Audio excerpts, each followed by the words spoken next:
नमस्कार साथियों। वर्तमान में जितनी भी सरकारी योजनाएं संचालित हैं उन सब की जानकारी प्रदान करने तथा उनका लाभ आपको मिल सके, इसी उद्देश्य से यह वीडियो बनाया गया है। अतः इन सभी योजनाओं का लाभ उठाने हेतु वीडियो को पूरा जरूर देखें और अभी तक इस चैनल को सब्सक्राइब नहीं किया है तो इसको सब्सक्राइब जरूर करें। पढ़ाई करने पर बेटियों को मिलेंगे 1 लाख रुपए। 7 चरणों में मिलेगी 1 लाख रुपए की प्रोत्साहन राशि। लाडो के जन्म पर भरवाया जाएगा 1 लाख रुपए का संकल्प पत्र। यानी कि जब भी आपके किसी बच्ची का जन्म होता है तो उसी समय में आपको 1 लाख रुपए का संकल्प पत्र भरवाया जाएगा, जिसके माध्यम से आपको ये पूरी राशि दी जाएगी। सरकार ने शुरू की लाडो प्रोत्साहन योजना। इस योजना में आपको 7 चरणों में मिलेगी पूरी राशि। देखिए, 2500 रुपये बालिका के जन्म पर मिलेंगे और 2500 रुपये जब बालिका 1 वर्ष की हो जाएगी और उसके सारे टीके लग जाएंगे उस समय मिलेंगे। 4000 रुपये पहली कक्षा में प्रवेश करने पर मिलेंगे। 5000 रुपये कक्षा 6 में प्रवेश लेने पर मिलेंगे और 11000 की राशि कक्षा 10 में प्रवेश लेने पर। 25000 रुपये कक्षा 12 में एडमिशन लेने पर और 50000 की राशि कॉलेज में यानी कि स्नातक को करने पर उसको प्रदान की जाएगी।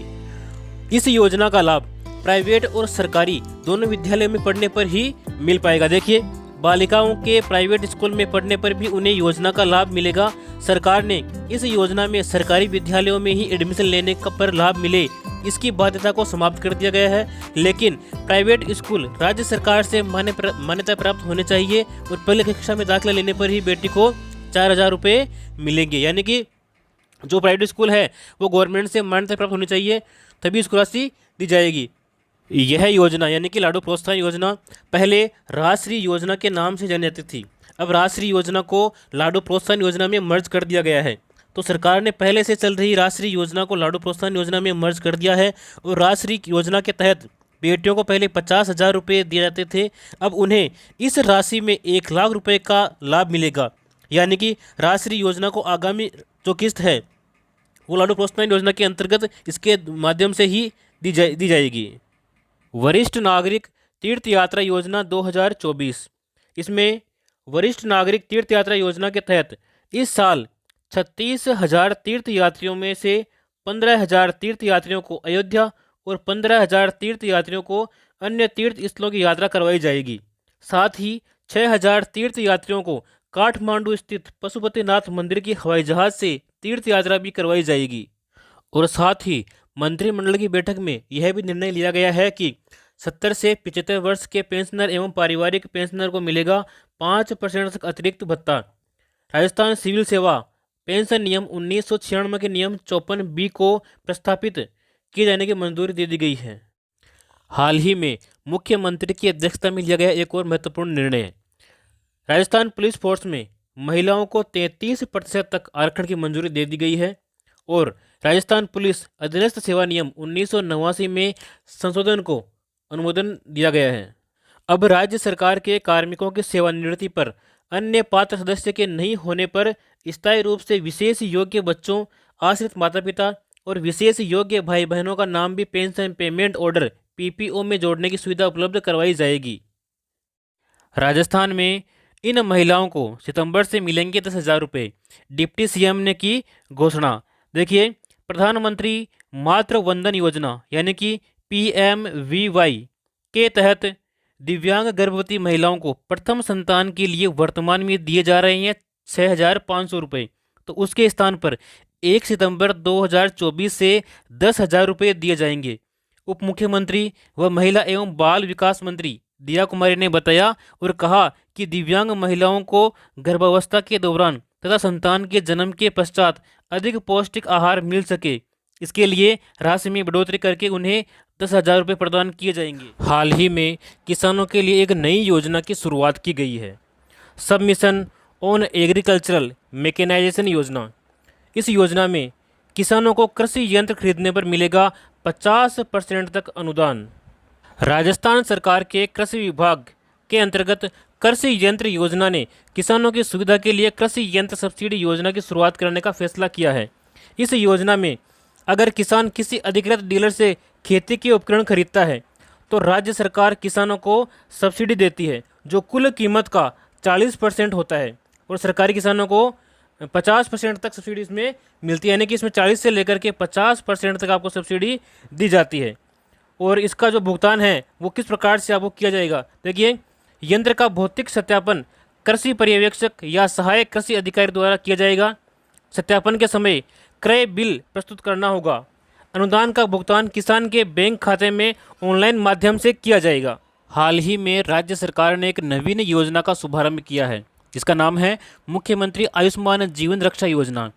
इस योजना में सड़क हादसे में गंभीर घायल व्यक्ति को अस्पताल पहुंचाने पर राज्य सरकार देगी 10,000 रुपये की प्रोत्साहन राशि। यानी मान लीजिए कोई व्यक्ति दुर्घटना में सड़क पर पड़ा हुआ है घायल रूप में, तो आप उसको हॉस्पिटल पहुंचाते हैं तो उस अवस्था में आपको 10,000 रुपये की राशि सरकार के द्वारा प्रदान की जाएगी। राजस्थान के सभी सरकारी विद्यालयों में पूर्व मुख्यमंत्री श्रीमान गहलोत सरकार की योजना को बंद कर दिया गया है। इसका नाम है बाल गोपाल योजना।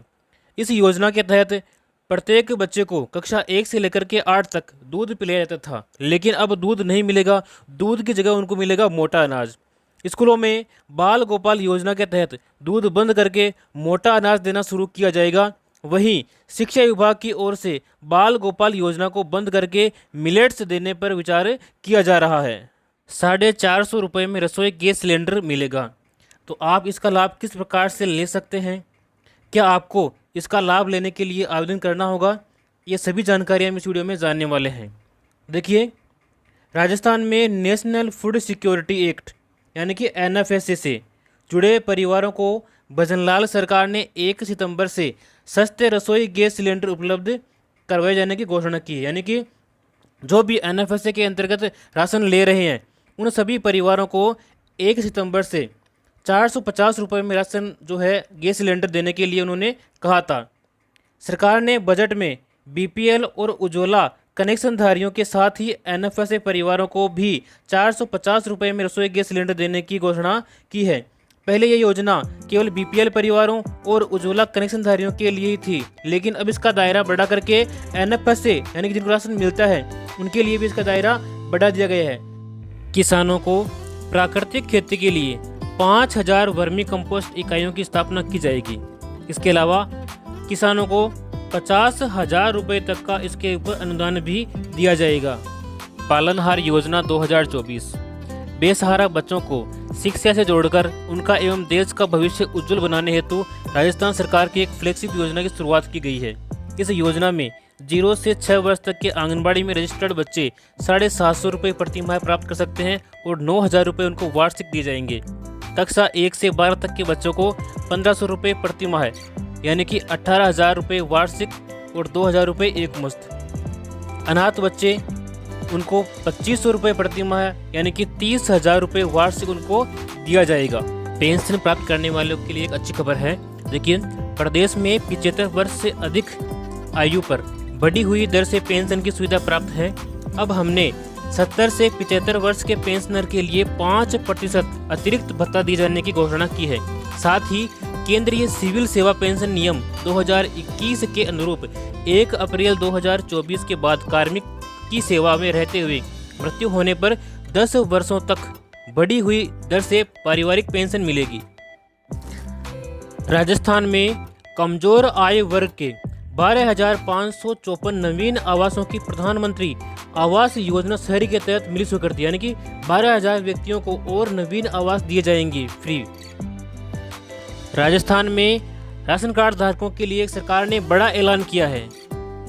कई लोगों को अब राशन नहीं मिलेगा। ये अब जिस व्यक्ति के पास 4 व्हीलर गाड़ी या कार होगी उसे राशन की दुकान पर निःशुल्क राशन प्राप्त नहीं होगा। चौपहिया वाहन मालिक अब राष्ट्रीय खाद्य सुरक्षा अधिनियम के दायरे से बाहर हो जाएंगे। उनको राशन दुकान से निःशुल्क राशन नहीं मिलेगा। खाद्य एवं नागरिक आपूर्ति विभाग ने यह बताया है जिसके पास में ट्रैक्टर और वाणिज्यिक श्रेणी के वाहन हैं वह राशन ले सकते हैं। और इनके अलावा समस्त चौपहिया वाहन मालिकों को आधार कार्ड का ब्यौरा मांगा है। सशक्त हो रही बेटियां कृषि संकाय चुनने पर बेटियों को मिल रही 15 से 40,000 रुपये की प्रोत्साहन राशि।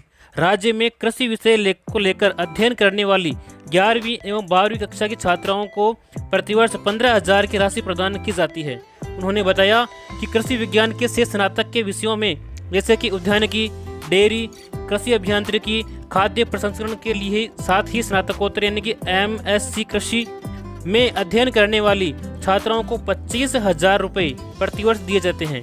इसी प्रकार कृषि विषय में PhD करने वाली छात्राओं को 40,000 रुपये प्रतिवर्ष अधिकतम 3 वर्ष तक प्रोत्साहन राशि दिए जाने का प्रावधान किया गया है। मुख्यमंत्री श्री भजनलाल शर्मा ने प्रदेशवासियों को दी कई बड़ी सौगातें। इसके अंतर्गत NFSA के लाभार्थियों को 450 रुपये में गैस सिलेंडर प्रदान किया जाएगा। इसके साथ ही 1 सितंबर 2024 से लागू होगी वेतन विसंगतियों संबंधी सिफारिशें और इसके साथ ही चतुर्थ श्रेणी के पदों पर होगी भर्ती। भरतपुर और बीकानेर में UIT होंगे विकास प्राधिकरण। खेतों में फार्म पॉन्ड बनाने वाले किसानों को मिलेगा 1,35,000 रुपये तक का अनुदान। इसके लिए कौन कौन से किसान पात्र हैं, देखिए। उन किसानों के पास में न्यूनतम 0.3 हेक्टेयर एवं संयुक्त खातेदारी की स्थिति में एक स्थान पर न्यूनतम 0.5 हेक्टेयर की कृषि भूमि होना अनिवार्य है। वही किसान इस योजना में जो है फार्म पॉन्ड के लिए आवेदन कर सकते हैं। आवेदन का माध्यम आप इसमें आवेदन ऑनलाइन कर सकते हैं, जैसे राज्य किसान साथी पोर्टल, इससे भी कर सकते हैं, या फिर ई-मित्र के माध्यम से भी इसमें आवेदन आप कर सकते हैं। चिकित्सा एवं स्वास्थ्य, दुर्लभ बीमारियों से पीड़ित बच्चों को राहत देने के लिए मुख्यमंत्री आयुष्मान बाल संबल योजना प्रारंभ करके प्रत्येक बच्चे को 5,000 रुपये प्रति माह सहायता देने की घोषणा की गई है। थैलेसीमिया से पीड़ित व्यक्तियों के उपचार हेतु हेमोटोलॉजिकल सेंटर्स की स्थापना की जाएगी। मुख्यमंत्री भजनलाल शर्मा ने एक और नई घोषणा की है। अग्निवीरों को राज्य पुलिस, जेल प्रहरी और वनरक्षक के रूप में मिलेगा आरक्षण।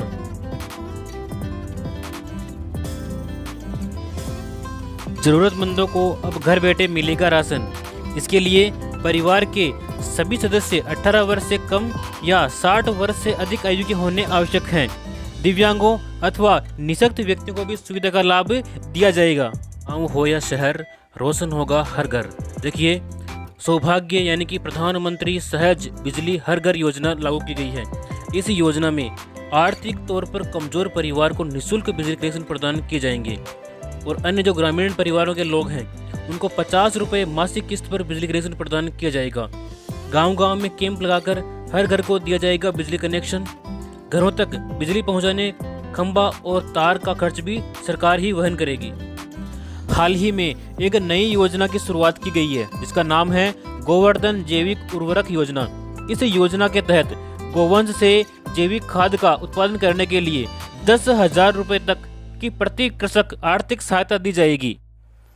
सरकार ने सभी वंचित वर्गों को शिक्षा मुहैया कराने के लिए अंतरिम बजट में अल्प आय वर्ग, लघु, सीमांत, बटाईदार किसानों और खेतीहर श्रमिकों के बच्चों को KG से PG तक निःशुल्क शिक्षा प्रदान करने का प्रावधान किया गया है। विद्यार्थियों को प्रोत्साहन, बालिकाओं को पॉलिटेक्निक या तकनीकी पाठ्यक्रम में प्रवेश लेने पर मेरिट या योग्यता के आधार पर 500 स्कूटी प्रदान की जाएगी।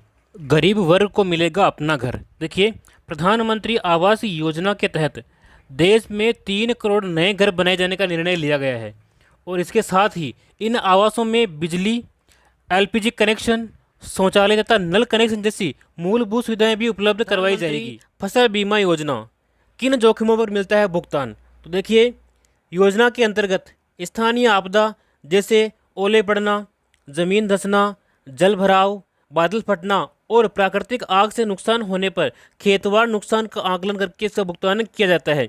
और इसके अलावा निष्फल बुआई, खड़ी फसल नुकसान तथा फसल कटाई के बाद 14 दिन तक चक्रवात, बेमौसम बारिश से नुकसान होने पर भी खेतवार आकलन करके इसका भुगतान करने का प्रावधान किया गया है। और बीमित फसल की खराब मौसम के कारण बुआई रोपाई न कर पाने पर भी बीमा का जो मूल्य है उसकी 25% राशि अतिशीघ्र बीमा दावा भुगतान करने का प्रावधान किया गया है। किसानों को अंतिम दावों का भुगतान राज्य सरकार के द्वारा फसल कटाई प्रयोग के आधार पर निर्धारित उपज आंकड़ों पर की जाती है। इंदिरा महिला शक्ति उद्यम प्रोत्साहन योजना, इस योजना के अंतर्गत कौन कौन ऋण ले सकता है? देखिए, 18 वर्ष से अधिक आयु वर्ग की व्यक्तिगत महिला आवेदक अथवा महिला स्वयं सहायता समूह या फिर महिला स्वयं सहायता समूह के संघ क्लस्टर या फेडरेशन जो नया उद्यम स्थापित करना चाहते हैं वो इस योजना के माध्यम से ऋण लेकर के अपना उद्यम प्रारंभ कर सकते हैं। किसानों के लिए खुशखबरी। मुख्यमंत्री किसान सम्मान निधि योजना की हाल ही में 30 जून को शुरुआत की गई है। इस योजना का लाभ उन्हीं किसानों को दिया जाएगा जिनको पहले पीएम किसान सम्मान निधि योजना का लाभ मिलता था। देखिए, इस योजना से लाभान्वित किसानों को 2,000 रुपये अतिरिक्त वार्षिक सहायता उनको दी जाएगी। पहले किस्त के रूप में उनको 1,000 रुपये और 500 रुपये की 2 किस्तें की जाएगी। इस प्रकार से आपको कुल मिलाकर के 2,000 रुपये अतिरिक्त आपको प्रदान किए जाएंगे इस योजना के माध्यम से। मुख्यमंत्री कन्यादान योजना, इस योजना में आवेदन करने पर आपको 31,000 रुपये की सहायता राशि प्रदान की जाती है। यदि आप अनुसूचित जाति, जनजाति एवं अल्पसंख्यक वर्ग के बीपीएल परिवारों की 18 वर्ष या अधिक आयु की कन्याओं का विवाह करने पर आपको 31,000 रुपये दिए जाते हैं। इसके अलावा अंत्योदय परिवार, आस्था कार्डधारी परिवार, आर्थिक दृष्टि से कमजोर विधवा महिलाएं, विशेष योग्यजन व्यक्तियों, पालनहार में लाभार्थियों की कन्याओं तथा महिला खिलाड़ियों के विवाह पर 21,000 रुपये की सहायता राशि प्रदान की जाती है। और इसके अलावा यदि कन्या 10वीं पास है तो उसको 10,000 रुपये अतिरिक्त दिए जाएंगे और यदि वह स्नातक पास है तो उसको 20,000 रुपये की अतिरिक्त सहायता प्रदान की जाती है इस योजना के माध्यम से। सरकार ने बंद की पन्नाधाय जीवन अमृत योजना, कलेक्टरों को नए आवेदन लेने से कर दिया मना। देखिए, इस योजना में पहले आर्थिक सहायता मिलती थी। कैसे? मुखिया की मृत्यु होने पर 30,000 रुपये की राशि मिलती थी और हादसे में मौत होने पर 75,000 रुपये मिलते थे और पूर्ण रूप से शारीरिक अपंग होने पर आपको 75,000 रुपये की राशि मिलती थी। और इसके अलावा कक्षा 9 से लेकर के 12 तक के 2 बच्चों को 100 रुपये प्रति माह की दर से प्रतिवर्ष छात्रवृत्ति भी मिलती थी। अब इस योजना के बंद होने पर आपको ये सभी लाभ नहीं दिए जाएंगे। स्थान मुख्यमंत्री युवा संबल योजना 2024, इस योजना में देखिए बेरोजगार युवकों को मिल रही है बड़ी राहत। राज्य के स्नातक बेरोजगार आशार्थियों को अधिकतम 2 वर्ष तक बेरोजगारी भत्ता, साथ ही किया जा रहा है उनका कौशल विकास। और इसके अलावा भत्ते के रूप में दिया जा रहा है महिलाओं, दिव्यांगजनों एवं ट्रांसजेंडर को 4,500 रुपये एवं पुरुषों को 4,000 रुपये प्रति माह बेरोजगारी भत्ता। दुग्ध क्रांति की ओर नए राजस्थान के बढ़ते कदम। गोपाल किसान क्रेडिट कार्ड योजना, देखिए इस योजना के माध्यम से 1 लाख रुपए तक का ब्याज मुक्त अल्पकालीन ऋण मिलेगा। इस योजना के माध्यम से योजना के ऊपर 150 करोड़ रुपए का खर्च किया गया है। 20,000 डेयरी सहकारी समितियों की होगी स्थापना। किसानों को दूध की मिलेगी सही कीमत। प्रधानमंत्री किसान मानधन योजना यानी कि PMKMY, इस योजना से सच होगा किसानों की पेंशन का सपना। देखिए, जन सेवा केंद्रों, CSC तथा राज्य नोडल ऑफिसर PM किसान द्वारा योजना के लिए आप निःशुल्क पंजीकरण करवा सकते हैं। और 60 वर्ष की आयु पूरी होने पर लघु और सीमांत किसानों को मिलेगी 3,000 रुपये की प्रतिमाह पेंशन। 18 से 40 वर्ष के पंजीकृत किसानों को 60 वर्ष की आयु पूरी होने तक 55 रुपये से 200 रुपये प्रति माह पेंशन निधि में अंशदान जमा कराना होगा।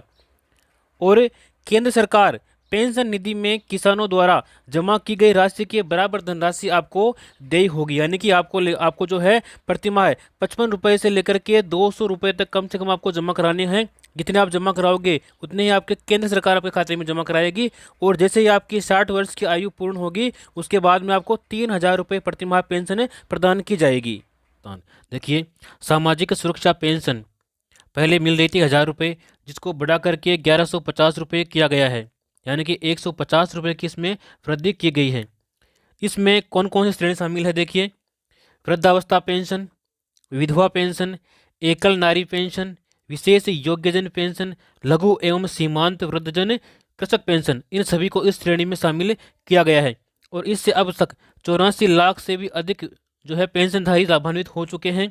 और इसके ऊपर 1523 करोड़ रुपए का अतिरिक्त प्रावधान किया गया। प्रधानमंत्री सूर्य मुफ्त बिजली योजना, तो इसमें देखिए योजना के अंतर्गत 1 करोड़ परिवारों के लिए घर पर सोलर पैनल लगवाने और हर माह 300 यूनिट तक मुफ्त बिजली उपलब्ध कराने की योजना को मंजूरी दी गई है। यानी कि आप अगर अपने घर के ऊपर सोलर पैनल लगवाते हैं तो आपको प्रति माह 300 यूनिट तक मुफ्त बिजली प्रदान की जाएगी।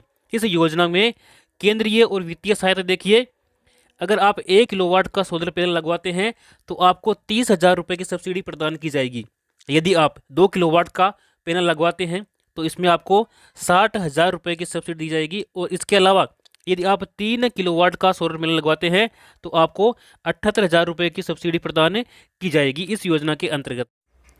आयुष्मान भारत प्रधानमंत्री जन आरोग्य योजना, इस योजना के तहत पात्र लाभार्थी परिवार देश भर में आयुष्मान भारत प्रधानमंत्री जन आरोग्य योजना के अंतर्गत सूचीबद्ध सरकारी और प्राइवेट अस्पताल में भर्ती होने पर प्रति वर्ष आपको 5 लाख रुपए तक का मुफ्त इलाज आप प्राप्त कर सकते हैं। उपचार से संबंधित सभी सेवाएं जैसे कि दवाइयाँ, डॉक्टर का परामर्श, बेड, भोजन, सर्जन, ओटी और आईसीयू आदि आपको निःशुल्क प्रदान किए जाएंगे प्रतिवर्ष। प्रधानमंत्री विश्वकर्मा योजना पारंपरिक शिल्पकारों और कारीगरों को सहायता देने के लिए ये केंद्रीय योजना है। देखिए इस योजना का लाभ कौन कौन ले सकते हैं। कारपेंटर, नाव बनाने वाले, अस्त्र बनाने वाले, लोहार, ताला बनाने वाले, हथौड़ा और टूलकिट निर्माता, सुनार, कुम्हार, मूर्तिकार, मोची, राजमिस्त्री, इसके अलावा डलिया, चटाई, झाड़ू बनाने वाले और पारंपरिक गुड़िया बनाने वाले और खिलौना बनाने वाले, नाई, मालाकार, धोबी, दर्जी और मछली का जाल बनाने वाले इस योजना का लाभ ले सकते हैं। इस योजना के मुख्य बिंदु देखिए, इस योजना के लिए 13,000 करोड़ रुपए का बजट का प्रावधान किया गया है और 18 प्रकार के पारंपरिक व्यवसाय इस योजना में शामिल किए गए हैं। शिल्पकार और कारीगरों को प्रमाण पत्र भी दिया जाता है और आईडी कार्ड के जरिए उनको पहचान दी जाती है। पहले चरण में आपको 1 लाख रुपये दिए जाएंगे और दूसरे चरण में आपको 2 लाख रुपये दिए जाएंगे। इस प्रकार से आपको कुल मिलाकर के 3 लाख रुपये की सहायता दी जाएगी, वो भी मात्र केवल 5% की ब्याज दर के ऊपर। योजना के तहत मिलेगा कौशल विकास प्रशिक्षण, यानी कि आपको पहले सिखाया जाएगा और उसके बाद में आपको औजार खरीदने के लिए साथ में आपको 18,000 रुपये की सहायता राशि भी दी जाएगी। और जितने दिन आप ये कार्य सीख रहे हैं उस दिन के हिसाब से आपको प्रतिदिन दैनिक भत्ता भी आपको दिया जाएगा, कम से कम 700 रुपये यहाँ पे प्रदान किया जाएगा श्रमिकों के लिए। देखिए 18 से 45 वर्ष आयु के श्रमिकों के लिए मुख्यमंत्री विश्वकर्मा पेंशन योजना लागू करने की घोषणा की गई है। इस योजना में 60 रुपये से लेकर के 100 रुपये तक आपको मासिक प्रीमियम देना होगा और 60 वर्ष की आयु पूर्ण होने के बाद में 2,000 रुपये प्रति माह आपको पेंशन दी जाएगी। यह पेंशन मुख्यमंत्री वृद्धजन सम्मान पेंशन योजना के अतिरिक्त आपको प्रदान की जाएगी। सुकन्या समृद्धि योजना, यदि आपके परिवार में कोई बेटी है तो उसके लिए योजना महत्वपूर्ण है। आप इस योजना में अकाउंट जरूर खुलवाएं। इस योजना की महत्वपूर्ण विशेषताएं कौन कौन सी है देखिए। भारत सरकार की बेटी बचाओ बेटी पढ़ाओ के अंतर्गत यह एक महत्वाकांक्षी योजना है। 10 वर्ष तक की आयु की अधिकतम 2 बेटियों का आप अकाउंट इसमें खोल सकते हैं। एक परिवार की 2 बेटियों का आप अकाउंट खोल सकते हैं और उसकी आयु कम से कम 10 वर्ष होनी चाहिए, 10 से ऊपर नहीं होनी चाहिए। केवल 14 वर्ष तक आप इसमें जमा कर सकते हैं और आपका जो अकाउंट है ये 21 वर्ष में परिपक्व हो जाएगा, यानी कि 21 वर्ष बाद में आप इसकी पूरी राशि निकाल सकते हैं। 18 वर्ष की आयु में 50% राशि आप निकाल सकते हैं। 18 वर्ष की आयु के बाद युवा होने पर खाता बंद करने की भी सुविधा आपको प्रदान की जाती है। न्यूनतम 1,000 रुपये, न्यूनतम 250 रुपये और अधिकतम 15,000 यानी कि 1.5 लाख रुपये आप वार्षिक इसमें जमा कर सकते हैं। सभी बचत योजनाएं जो है ब्याज दर इसमें मिलने वाली है और धारा 80C के तहत इनकम टैक्स में छूट दी गई है। जो भी आपको खाता परिपक्व होने पर राशि मिलेगी उस राशि के ऊपर इनकम टैक्स नहीं लगेगा, बिल्कुल टैक्स फ्री है। यदि आप सिलाई करते हैं, अगर आपको सिलाई मशीन चाहिए तो आपको प्रधानमंत्री विश्वकर्मा योजना में आवेदन करना होगा। इस योजना में महिलाओं को सिलाई मशीन खरीदने के लिए उनके बैंक खाते में 18,000 रुपये प्रदान किए जाते हैं। पहले मिलते थे 15,000 रुपये, अब मिलते हैं 18,000 रुपये। यदि आपकी उम्र 18 से लेकर के 40 वर्ष के मध्य में है तो आप इस योजना का लाभ ले सकते हैं। इसके लिए आपको राशन कार्ड, बैंक डायरी, आधार कार्ड और फोटो ये दस्तावेज आपको अनिवार्य रूप से चाहिए होंगे। अन्नदाता को संबल प्रदान करने के लिए प्रतिबद्ध राज्य सरकार यानी कि 200 करोड़ रुपए की लागत से राजस्थान एग्रीकल्चर इंफ्रा मिशन की शुरुआत की गई है, जिसके अंतर्गत देखिए फसलों की सुरक्षा के लिए आपको खेतों की तारबंदी करने के लिए 50,000 रुपये तक की सहायता किसानों को दी जाएगी। इसके अलावा 33 लाख किसानों को मिलेगी श्री अन्न सहित उच्च गुणवत्ता के निःशुल्क खाद बीज। इसके अलावा कृषि उपकरण उपलब्ध कराने के लिए 500 कस्टम हायरिंग सेंटर्स की स्थापना की जाएगी।